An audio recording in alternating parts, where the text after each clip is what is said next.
কোনাবাড়ীতে রেশম উন্নয়ন বোর্ডের বীজাগারে তুঁত চারা উৎপাদনের পরিবর্তে চাষ করা হচ্ছে শাকসবজি। সরকারি নিয়মনীতির তোয়াক্কা না করে নিজের একক সিদ্ধান্তে রেশম উন্নয়ন বোর্ডের জমি কৃষকদের লিজ দিয়েছেন প্রতিষ্ঠানটির সহকারী পরিচালক আব্দুল মালেক। এতে যেমনইভাবে তুঁত চারা উৎপাদনে ব্যাহত হচ্ছে, অপচয় হচ্ছে সরকারি অর্থের। তবে কর্তৃপক্ষ বলছে অনিয়ম পেলে ব্যবস্থা নেওয়া হবে। বিস্তারিত জানাচ্ছেন অজয় সরকার ঝুটন। কৃষকরা শাকসবজি তুলছে দেখে মনে হবে কোনো ফসলি মাঠ, কিন্তু না, এটা গাজীপুরে কোনাবাড়িতে অবস্থিত বাংলাদেশ রেশম উন্নয়ন বোর্ডের বীজাগার, যেখানে রেশম পোকা বা পলু পোকার খাবার তুচ্ছাড়া উৎপাদন হওয়ার কথা, কিন্তু চাষ করা হচ্ছে শাকসবজি।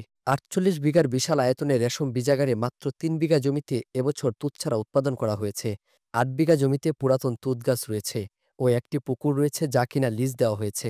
বাকি জমিগুলো ১ বছরের জন্য বিঘাপ্রতি ৫ থেকে ১০,০০০ টাকায় কয়েকজন কৃষকের কাছে লিজ দেন অত্র প্রতিষ্ঠানের সহকারী পরিচালক আব্দুল মালেক। সরকারি অফিসার আছে না, বড় অফিসার আছে না, মালিক সাহেব প্রতিনিধি হিসেবে জঙ্গল হয়ে যায়, এটা সরকার থেকে এটা আবার লিজ দেয়। স্যারেরা দিছে যে তোমরা কিছু করে খাও আর আমরা কিছু কাজ কাম করে দিও। এটা বাড়া ২,০০০ ৩,০০০, এ তো কোনো ঠিক নাই। শাকসবজি আবাদ করতেছে নইলো ক্ষেত পরিষ্কার রাখার জন্য। আমরা বছর প্রতি এখানে ১০,০০০ টাকা নিয়েছি ১ বিঘা মাটি। যখন চারা রোপণের অর্ডার আসে তখন আমাদেরকে এই ক্ষেত লিজ দেওয়া হয় না, আর যখন না আসে তখন আমাদেরকে এখানে লিজ দেয় ১০,০০০ টাকা ১ বছরে।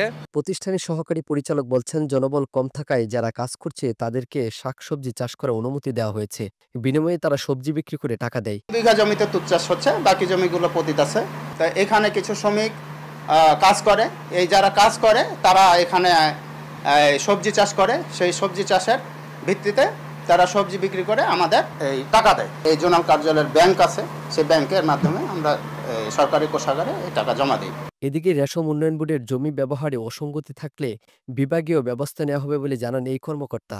আপনি যেটা বললেন যে ওখানে এই অসঙ্গতি আছে জমি ব্যবহার নিয়ে, তো সেটা আমরা অবশ্যই যাচাই করে দেখব। পরে যদি এটা কোনো অসঙ্গতি পাওয়া যায় অবশ্যই এটা একটা বিভাগীয় ব্যবস্থা করতে হবে। একটা সময় কোনাবাড়ী রেশম উন্নয়ন বোর্ডের এই বীজাগারে পলু পোকা উৎপাদন করা হতো। গত কয়েক বছর ধরে প্রতিষ্ঠানের দায়িত্বপ্রাপ্ত কর্মকর্তাদের অনিয়ম ও খামখেয়ালির কারণে এখন শাকসবজি চাষ করা হচ্ছে, ব্যাহত হচ্ছে তুচ্ছাড়া উৎপাদন। অজয় সরকার জুটন, আনন্দ টিভি, গাজীপুর।